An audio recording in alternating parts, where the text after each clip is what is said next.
Student, how are you? I hope you all fine. So today's our topic is on pronoun. तो आज हम अपनी class start करने वाले हैं प्रोनाउन के साथ। तो चलिए स्टार्ट करते हैं अपनी क्लास। सबसे पहले जो प्रोनाउन है, ए प्रोनाउन यूज्ड है at the place of noun. एक जो प्रोनाउन है वो नाउन के प्लेस पे यूज़ होता है, ठीक है। और ये नाउन की रिपीटेशन को अवॉइड करता है। नाउन की रिपीटेशन को अवॉइड करता है, मतलब जहाँ पे जैसे कि आपने कोई स्टोरी लिखनी है, कोई राम के बारे में बता रहे हो तो राम इज़ अ बॉय, फिर आगे जो भी उसके बारे में एक्सप्लेन करोगे तो आप ही लगा के करोगे, तो ही इज़ अ प्रोनाउन।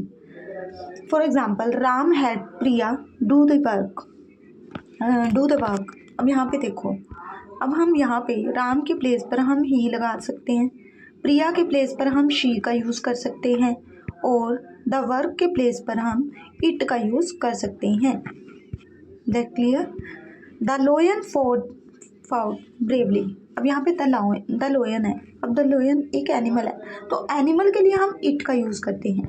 और कई बार फिल्म में, मूवी में, या फिर कोई भी लोयन जैसा कि जिसमें ह्यूमन बीइंग के लिए सेंस डाल करके, जैसे कि वो बहुत अच्छे से लड़ा, ठीक है, तो ह्यूमन बीइंग वाली उसमें सेंस डाल दी, तो हम वहाँ पे द लोयन के प्लेस पर हम ही का भी यूज़ कर सकते हैं। और यहाँ पे है द लोयन फॉर ब्रेवली, तो हम वैसे एनिमल के लिए क्या यूज़ करते हैं?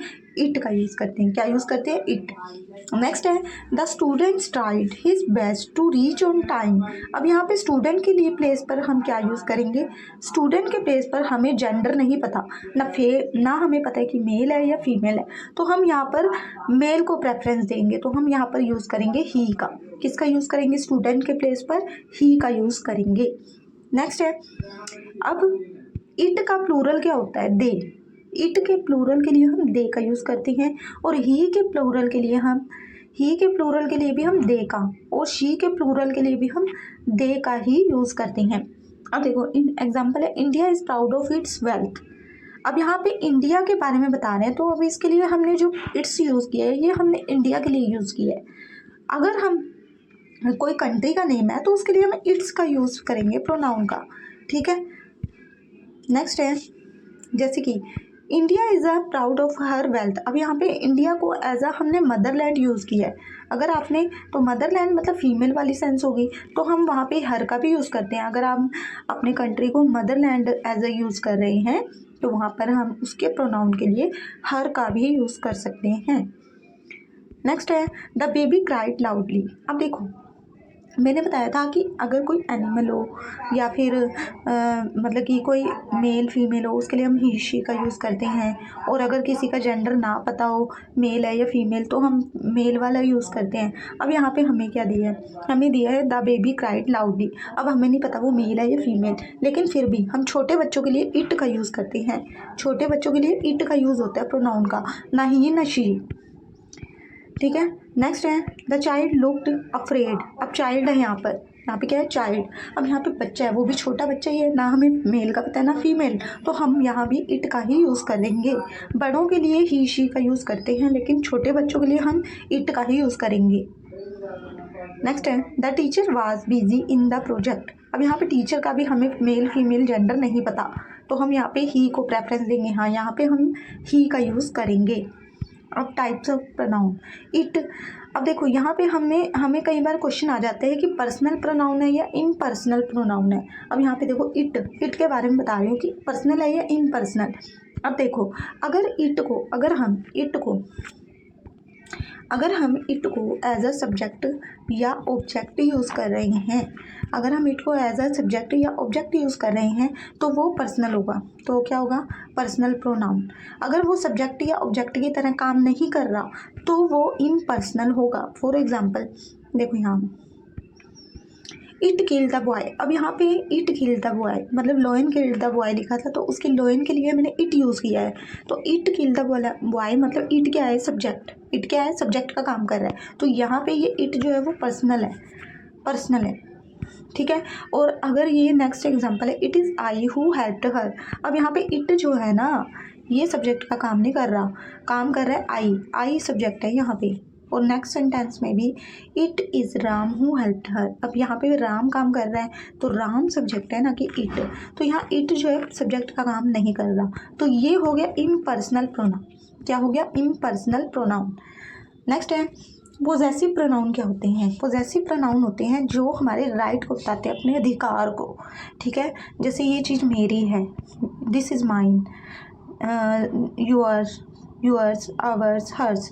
पोजेसिव प्रोनाउन जो प्रोनाउन होते हैं ना, जो प्रोनाउन होते हैं वो अपने साथ नाउन को कभी नहीं लेते, वो अपने साथ कभी भी नाउन को नहीं लेते। जैसे पोजेसिव, उसके बाद है रिफ्लेक्सिव प्रोनाउन। रिफ्लेक्सिव प्रोनाउन होते हैं जैसे myself, herself, ourself. और कई बार हम यूज़ कर देते हैं वी को, वी के लिए आवर सेल्फ, ये गलत है। आवर सेल्फ नहीं होगा, आवर सेल्फ्स होगा, आवर सेल्फ्स होगा, VES वाला। ठीक है, आवर सेल्फ कोई वर्ड नहीं होता। नेक्स्ट है एम्फेटिक प्रोनाउन। अब एम्फेटिक भी माई सेल्फ, हर सेल्फ और अवर सेल्फ ही होते हैं, लेकिन इनमें डिफरेंस होता है। क्या है इसमें डिफरेंस? अब देखो,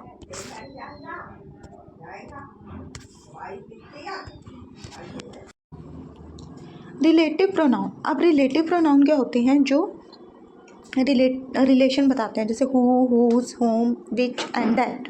और इंटेरोगेटिव प्रोनाउन भी क्वेश्चन फॉर्म में होते हैं, हु, होम, विच और whose. Cases of personal pronoun. क्या केस हैं? जैसे कि first person, second person, third person होते हैं। ठीक है, तो यहाँ पे फर्स्ट पर्सन क्या है? आई और वी और मी, ये सब क्या होते हैं? First person.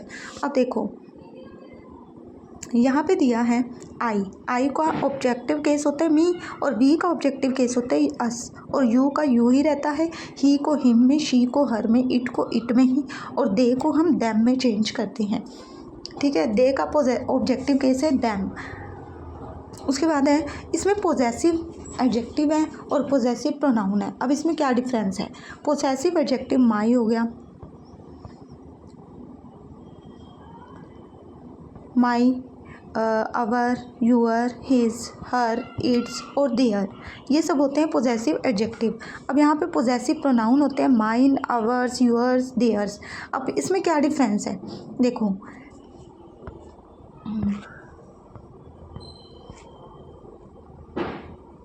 अब यहाँ पे एक एग्जांपल दिया हुआ है, दिस बुक इज़ माइन और दिस बुक इज़ यूअर्स। अब देखो यहाँ पे जो माइन है और यूअर्स हैं, ये इनके बाद कोई भी नाउन यूज़ नहीं हुआ, इनके बाद कोई भी नाउन यूज़ हुआ क्या?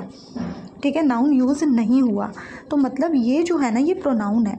तो प्रोनाउन कभी भी अपने साथ नाउन नहीं लेता है, तो ये क्या है? प्रोनाउन, ये पोजेसिव प्रोनाउन है। तो ये क्या हुआ? Possessive pronoun.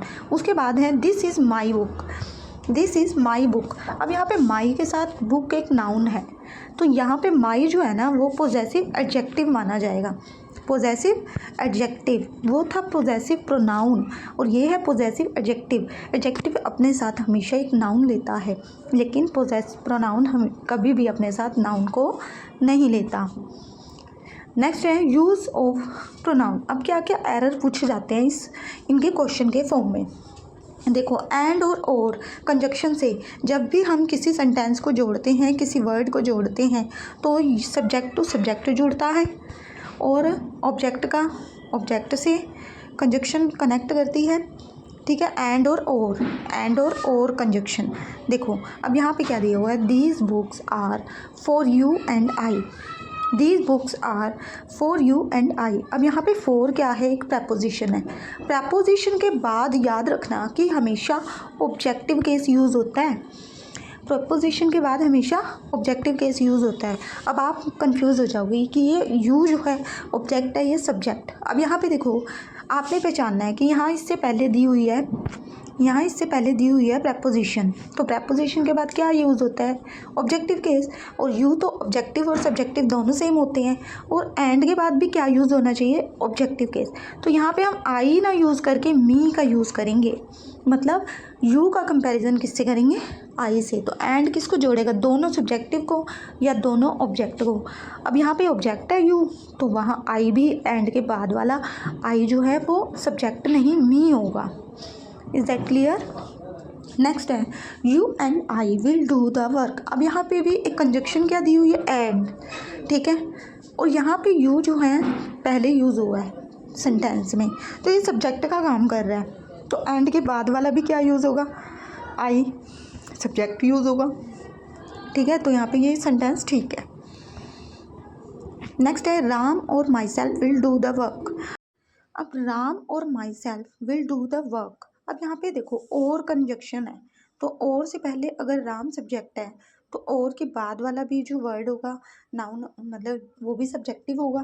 तो यहाँ पे रिफ्लेक्सिव प्रोनाउन दिया है, तो यहाँ पे रिफ्लेक्सिव प्रोनाउन नहीं होगा, यहाँ पे होगा आई। क्या होगा, I. Ram and I will do the work. Subjective case myself का क्या है, आई। नेक्स्ट है I told Ram and Ram told me. यहाँ पे राम ऑब्जेक्ट का काम कर रहा है और यहाँ पे राम एक सब्जेक्ट का काम कर रहा है। ठीक है, there is an understanding between Ram and I. अब देखो यहाँ पे आई से, राम से पहले क्या दी हुई है, बिटवीन, कंजक्शन, जो प्रपोजिशन है। मैंने कहा था प्रपोजिशन के बाद ऑब्जेक्टिव केस आता है, तो यहाँ पे राम एक ऑब्जेक्टिव केस है, तो एंड के बाद भी क्या होगा, ऑब्जेक्टिव केस यूज़ होगा। आई ना लगा के यहाँ पे हम मी का यूज़ करेंगे। किसका यूज़ करेंगे, मी का यूज़ करेंगे। नेक्स्ट है यूज़ ऑफ लेट। लेट जो ना एक वर्ब होती है और लेट की तीनों फॉर्म एक जैसी होती हैं। ठीक है, लेट लेट लेट, और इसके साथ जो भी केस यूज़ होता है वो ऑब्जेक्टिव यूज़ होता है, ना कि सब्जेक्टिव। ठीक है, लेट वर्ब है तो वर्ब हमेशा अपने साथ सब्जेक्टिव केस नहीं लेगा, ऑब्जेक्ट लेगा। ठीक है, जैसे शी राइट्स अ लेटर, तो राइट एक वर्ब है, उसके बाद जो लेटर है वो ऑब्जेक्ट है, तो यहाँ पे जो वर्ब के बाद ऑब्जेक्टिव ही केस आएगा, कभी भी सब्जेक्टिव केस नहीं आता लेट के साथ। नेक्स्ट है use let him do the work. अब यहाँ पे लेट दिया है और लेट के साथ जो ऑब्जेक्टिव केस है हिम, तो ये राइट है सेंटेंस। ठीक है, उसके बाद है let us attend the meeting. अब यहाँ पे लेट है और इसके साथ ऑब्जेक्टिव केस दिया है अस, तो ये भी करेक्ट है सेंटेंस। नेक्स्ट है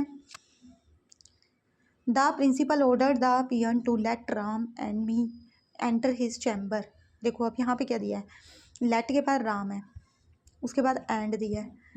राम ऑब्जेक्टिव केस है क्योंकि लेट के बाद ऑब्जेक्टिव केस आता है, तो एंड के बाद भी ऑब्जेक्टिव केस आएगा, तो यहाँ पे आई ना होकर मी लगेगा। क्या लगेगा, मी।